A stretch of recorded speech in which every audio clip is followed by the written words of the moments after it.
mendadak lokomotif KA220 muncul dari balik tikungan arah Kebayoran dengan kecepatan sekitar 40 km per jam. Mereka tidak sempat mengerem dan menyelamatkan diri. Dalam hitungan detik, benturan hebat kedua kereta api pun terjadi. Halo Beb, selamat datang kembali di vlog gue. Dan untuk Bebeb yang baru saja berkunjung, selamat bergabung ya. Hari ini gue akan menceritakan satu kisah yang merupakan requestan dari beberapa Bebeb sekalian, yaitu insiden, peristiwa, atau tragedi terbesar yang pernah terjadi di perkeretaapian Indonesia. Apa itu? Langsung aja kita simak ceritanya ya. Rel kereta api di sebelah utara SMU Negeri 86 Bintaro telah menjadi saksi bisu atas terjadinya tabrakan dari dua kereta api, yaitu KA225 dan KA220.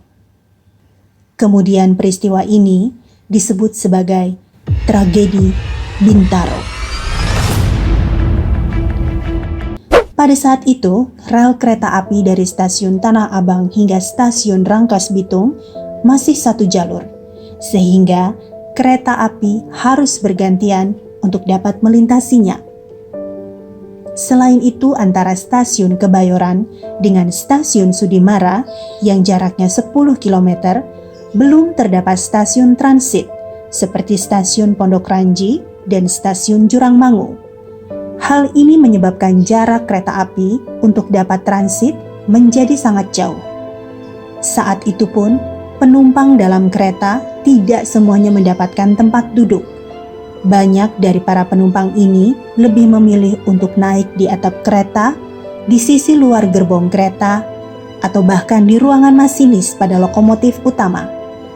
Dan tidak sedikit dari mereka pun banyak yang berdiri di depan gerbong lokomotif.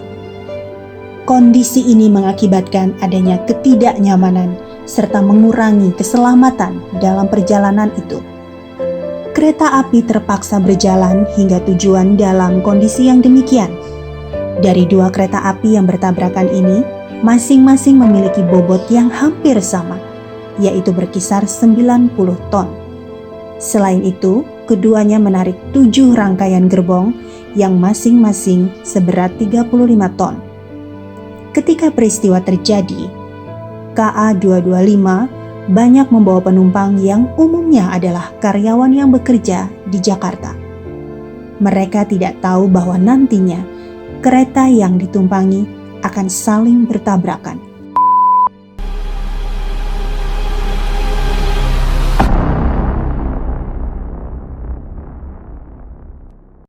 Proses keberangkatan KA225 dimulai dari stasiun Rangkas Bitung menuju Jakarta Kota, yang mana rangkaian kereta api akan berhenti di setiap stasiun untuk naik turun penumpang. Namun, kapasitas penumpang dari KA225 saat itu melebihi dari batas normal. KA225 mengangkut sekitar 1.887 penumpang atau melebihi 200% dari kapasitas normal. Perjalanan hingga stasiun Serpong yang ditempuh oleh KA225 berlangsung lancar dengan terkendali.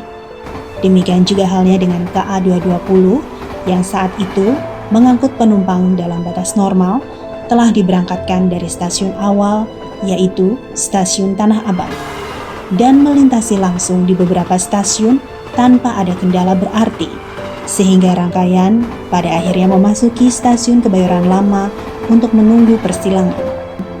KA225 diberangkatkan dengan prosedur normal hingga mencapai stasiun Sudimara yang dijadwalkan tiba pada pukul 6.40 dan KA220 yang dijadwalkan tiba pada pukul 6.49. Namun pada kenyataannya KA225 terlambat kurang lebih 5 menit dari jadwal yang ditentukan, sehingga tiba di Sudimara pada pukul 6.45. Dari stasiun Serpong, keadaan mulai menghangat setelah kepala stasiun Serpong menyadari bahwa telah terjadi kesalahan prosedur pemberangkatan setelah KA225 diberangkatkan, di mana kepala stasiun yang bertugas lupa mengecek keadaan jalur kepada kepala stasiun Sudimara Sehingga KA225 yang terlambat tiba 5 menit dari jadwal tersebut memasuki jalur yang seharusnya dikosongkan untuk melewatkan KA220.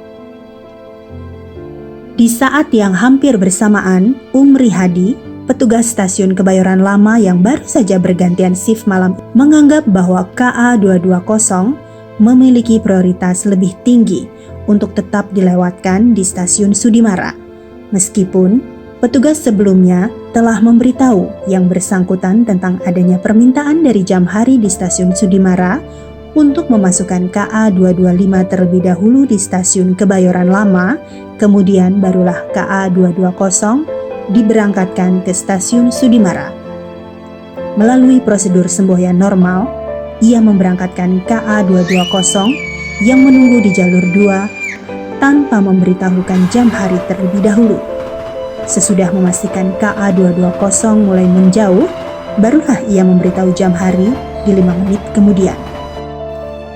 Jamhari yang menerima berita keberangkatan KA220 yang tanpa izin darinya tersebut, kemudian berinisiatif untuk memerintahkan KA225 agar langsir di jalur 1, sehingga KA220 dapat lewat dengan aman. Akan tetapi sangat dikejutkan saat Jamhari akan memberikan surat perintah langsir, tiba-tiba KA225 bergerak maju menuju stasiun Kebayoran Lama.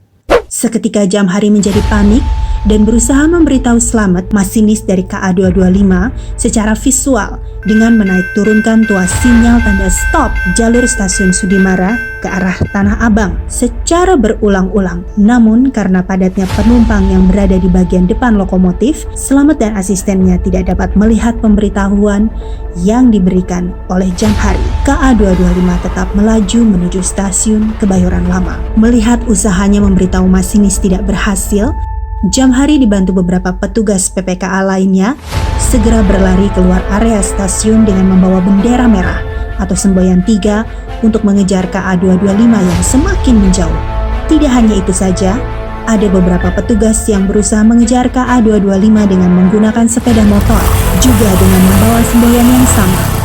Beberapa penumpang yang tertinggal pun ikut panik dan memberitahu potensi benturan kepada staf yang masih berjaga di stasiun. Pada akhirnya, seluruh usaha Jamhari dan mereka yang ikut berlari mengejar KA225 pun sia-sia.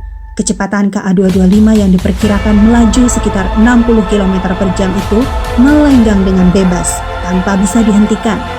Petugas yang berusaha dengan sepeda motor pun terkendala kondisi lalu lintas yang sangat macet karena mendekati jam masuk kerja para karyawan. Seketika Jamhari pingsan di atas rel karena kelelahan sambil meneteskan air mata. Petugas yang ikut bersamanya akhirnya membawa Jamhari kembali ke stasiun Sudimara. Di lain pihak, Umri Hadi yang tidak mengetahui keberangkatan KA225 bersikap seperti biasanya yang tanpa disadari KA220 yang baru saja diberangkatkan tersebut berada pada satu lajur rel yang sama dengan KA225 yang melaju dari arah berlawanan.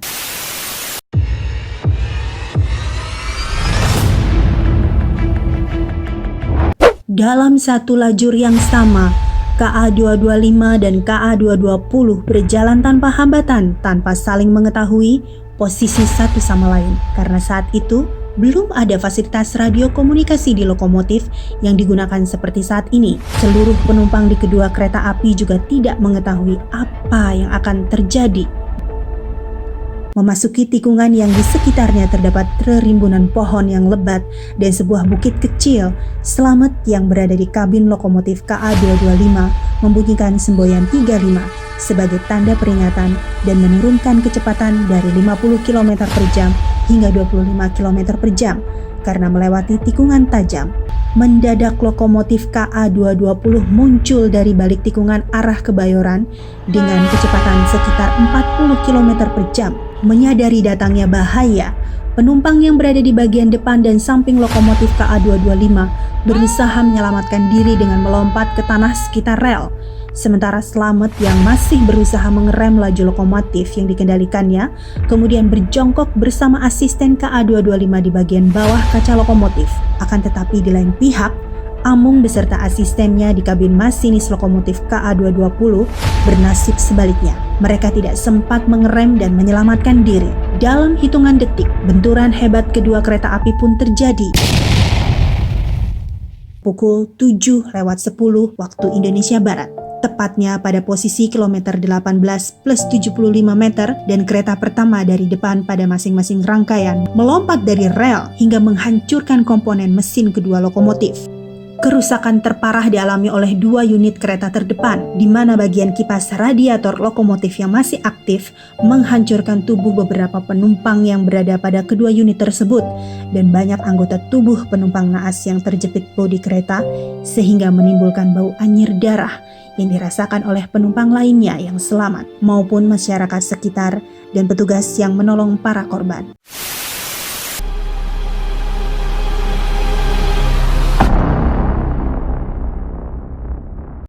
Begitu hebatnya kerusakan yang ditimbulkan dari efek benturan mengakibatkan tewasnya kurang lebih 70 orang di tempat kejadian, dan lebih dari 200 orang tercatat meninggal selama perjalanan dan setelah menjalani perawatan di rumah sakit, serta sekitar 300 orang lainnya menderita tingkat cedera ringan hingga cedera serius pada anggota tubuh.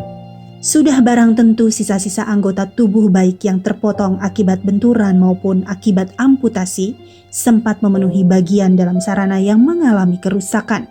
Korban tewas maupun luka-luka yang didapati pada sarana kereta kemudian segera dibawa ke berbagai rumah sakit di Jakarta. Salah satunya adalah Rumah Sakit Cipto Mangunkusumo untuk dilakukan perawatan yang semestinya. Proses evakuasi yang berlangsung rumit karena harus melalui berbagai tahap pemotongan unit yang rusak untuk mencari dan mengeluarkan seluruh korban yang terjepit dilakukan selama 2 hari berturut-turut dengan menggunakan kereta penolong milik Dipo Jatinegara. Selama proses evakuasi dan pembersihan unit sarana yang terlibat kecelakaan, perjalanan kereta api dari kedua arah terhenti untuk sementara waktu. Selain proses evakuasi korban dan pembersihan jalur dari sisa-sisa sarana yang mengalami kecelakaan, upaya melalui jalur hukum pun mulai dilakukan terhadap pihak-pihak yang dianggap memenuhi unsur kelalaian sehingga mengakibatkan terjadinya kecelakaan yang mengakibatkan kematian penumpang, di mana Slamet Suradio sebagai masinis KA225 divonis 5 tahun penjara, Adung Safei sebagai kondektur KA225 divonis 2 tahun 6 bulan penjara. Sementara Jamhari sebagai PPKA Sudimara dan Umri Hadi sebagai PPKA Kebayoran Lama divonis masing-masing 10 bulan penjara. Keempat pegawai tersebut juga diganjar dengan surat pemecatan dari posisi masing-masing yang ditandatangani oleh Menteri Perhubungan yang menjabat pada saat itu. Meskipun Slamet yang sudah mengabdi selama lebih dari 20 tahun sebagai masinis, dan Adung tetap berpendirian bahwa mereka berada pada posisi sebagai korban kesalahan prosedur yang dilakukan oleh petugas Kebayoran Lama. Lalu bagaimana menurut kalian? Yang mana yang salah? Masinis KA225 atau petugas di stasiun Kebayoran Lama? Tulis komentarnya di bawah ya.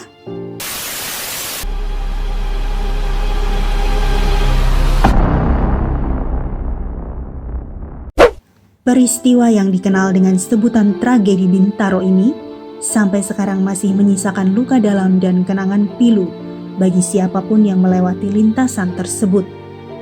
Namun, kenangan pahit bukanlah satu-satunya yang teringat di benak masyarakat Jakarta Selatan ketika membicarakan tentang tragedi Bintaro.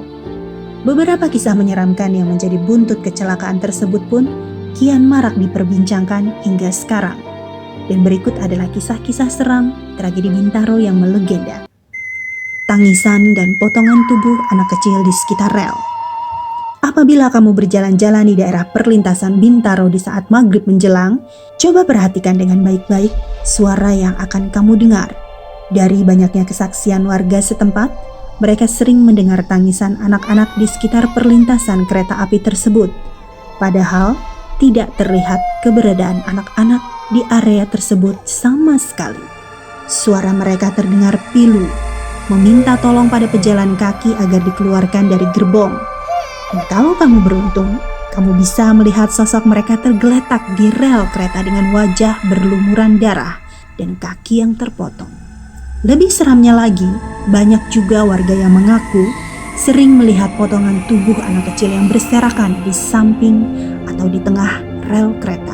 Selain suara rintihan anak-anak, yang membuat bulu kuduk merinding adalah sosok hantu bermata merah. Sosok menyeramkan ini sering menampakkan dirinya pada penumpang kereta yang melewati jalur Bintaro. Terkadang, hantu ini tidak hanya menampakkan dirinya saja, namun juga mengganggu pejalan kaki dan penumpang sehingga menyebabkan kecelakaan.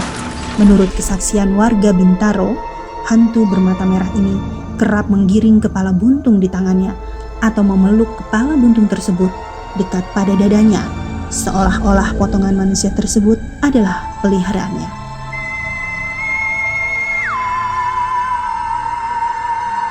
Dari pernyataan beberapa korban yang pernah mengalami kejadian menyeramkan ini, mereka menyatakan bahwa kereta malam yang mereka tumpangi dari Tanah Abang tidak pernah sampai di tujuan. Gerbongnya tidak pernah penuh, malahan hanya diisi oleh 2-3 orang saja. Semuanya terduduk dengan pucat pasi, tidak pernah bergerak sama sekali. Pada perlintasan tempat tragedi Bintaro, kereta tersebut kerap terhenti hanya untuk mempersilahkan penumpang turun. Padahal area tersebut bukanlah tempat pemberhentian kereta.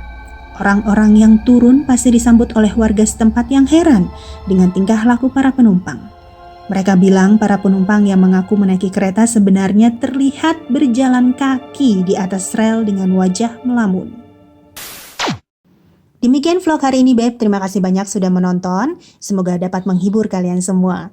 Jika suka, jangan lupa klik like-nya, kemudian komen, dan share yang banyak, dan pastinya untuk subscribe. Sampai jumpa lagi di vlog berikutnya. Bye-bye.